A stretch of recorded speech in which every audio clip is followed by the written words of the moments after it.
रमाबाई ब्रिजचे उद्घाटन आज झालं आहे. नेमकं काय सांगणार? माता रमाबाई आंबेडकर नगरला जोडणारा हा पूल होता.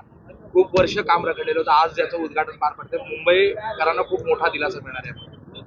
मुंबईकरांच्या सेवेमध्ये आणि त्यांच्या आयुष्यामध्ये सकारात्मक बदल घडवणे, अशा सेवा सुविधा उपलब्ध करणे, पायाभूत सुविधांच्या कामाला गती वाढवणे फडणवीस सरकारचं प्रथम कर्तव्य आहे. आणि म्हणून माननीय मुख्यमंत्री देवेंद्रजी, उपमुख्यमंत्री एकनाथ शिंदेजी, अजितदादा पवार यांच्या सरकारने या प्रस्तावाला गती दिली.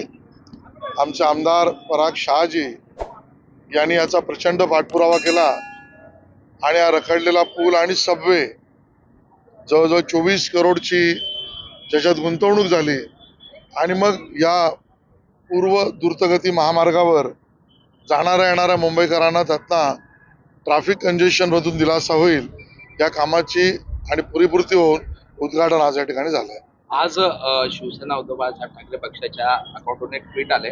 वेळ आली एकत्र येण्याची. मुंबई आणि महाराष्ट्रासाठी शिवसैनिक तयार आहे मराठी अस्मितेच्या रक्षणासाठी. आता दोन्ही पक्षांचा अंतर्गत प्रश्न आहे, दोन्ही भावांचा प्रश्न आहे. त्याने साथ दिली, त्याने प्रतिसाद द्यायची की नाही त्या दोघांनी ठरवावं आणि ते ठरेपर्यंत आम्ही त्याच्यावर लक्ष ठेवून आहोत.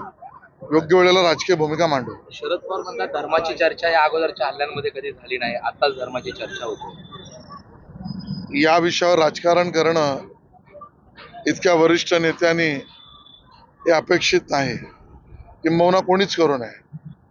झालेला हल्ला दुर्दैवी, नाहक, बळी पडलेले आणि बलिदान दिलेले आमचे नागरिक, या सगळ्यावर देश एकत्र आहे.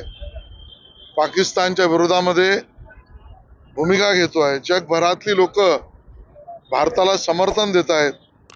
जवान तिकडे काम करतायत. आतंकवाद्यांना मदत करणाऱ्यांची घरं उद्ध्वस्त होत आहेत. या सगळ्या गोष्टी असताना राजकीय किंवा धार्मिक एखादं विधान करणं, मला वाटतं शरद पवार साहेबांनी आत्मनिरीक्षण करावं. महाराष्ट्र निर्माण सेनेने आज प्रतिसभागृह भरवलेलं आहे.